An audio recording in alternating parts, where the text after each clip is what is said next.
Olá! Alguma vez já parou para pensar em como a gente analisa a literatura? Bom, hoje vamos fazer um tour guiado pela teoria literária moderna. E o nosso mapa vai ser o trabalho do grande Terry Eagleton. Sabe aquela ideia de que teoria literária é algo super complicado ou só para acadêmicos? Então, Terry Eagleton vira esse jogo. Ele defende que, na sua essência, a teoria tem um impulso democrático.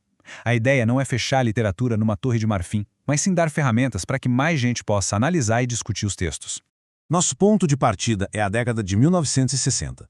Surge um movimento que queria trazer um tipo de rigor quase científico para o estudo da literatura. Era o estruturalismo. O pessoal do estruturalismo não estava tão preocupado com o que uma história contava, mas sim em como ela era construída. Eles queriam encontrar a gramática por trás das narrativas, as estruturas invisíveis que organizam tudo e fazem a história funcionar. E o pulo do gato aqui, uma ideia que eles pegaram emprestada do linguista Ferdinand de Saussure, essa diferença entre o significante, que é a palavra, o som gato, e o significado, que é a imagem mental que a gente tem de um gato. E o mais importante, a ligação entre os dois é totalmente arbitrária, uma convenção. E, gente, esse método foi uma verdadeira revolução. De repente, um clássico como Guerra e Paz ou uma simples história em quadrinhos podiam ser analisados do mesmo jeito. O objetivo não era dizer se algo era bom ou ruim, mas sim desmontar o texto para entender a sua lógica interna, como ele cria sentido por si só. Mas bem no momento em que o estruturalismo parecia ter colocado ordem na casa, surge uma pergunta, uma dúvida fundamental. E se essa conexão entre a palavra e a ideia não for tão firme assim? E se ela for, na verdade, meio bamba? Essa instabilidade toda é justamente o ponto de partida para a próxima grande corrente de pensamento que a gente vai ver, o pós-estruturalismo. O pós-estruturalismo pega a ideia do Saussure e, nossa, leva a um outro nível. Para eles, uma palavra não aponta para um conceito fixo e final. Na verdade, ela aponta para outras palavras, que apontam para outras, numa cadeia que nunca acaba. O significado está sempre em movimento. A consequência disso é gigantesca. Como diz a citação, a gente nunca chega num ponto final. O significado nunca está ali, completo, presente. Ele está sempre sendo adiado, sempre dependendo da próxima palavra, num jogo que não tem fim. E é essa rede, essa teia, sem limites e super instável de significados, que pensadores como Jacques Derrida vão chamar de texto. Isso muda completamente as regras do jogo. A linguagem deixa de ser uma casinha organizada para virar esse emaranhado onde tudo se conecta e nada tem um sentido absoluto.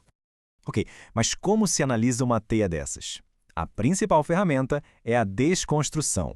E olha, não é sobre destruir o texto, tá? É mais como desmontar um relógio para ver como ele funciona por dentro, para achar as contradições. Por exemplo, a desconstrução mostra como uma oposição tipo razão versus emoção não é tão simples, e que a razão, na verdade, precisa da emoção para poder se definir.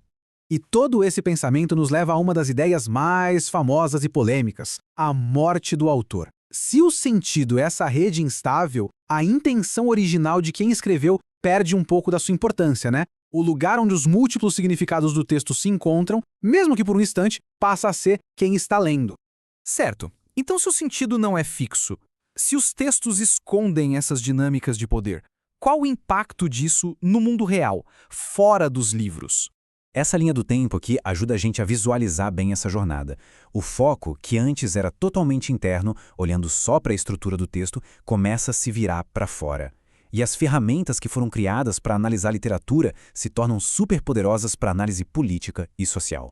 E as ideias do pós-estruturalismo foram um terreno muito fértil. Elas deram um gás enorme para movimentos como o feminismo, que começou a analisar como a linguagem constrói nossas ideias de gênero, e também para os estudos pós-coloniais, que usaram a desconstrução para criticar as narrativas do colonialismo.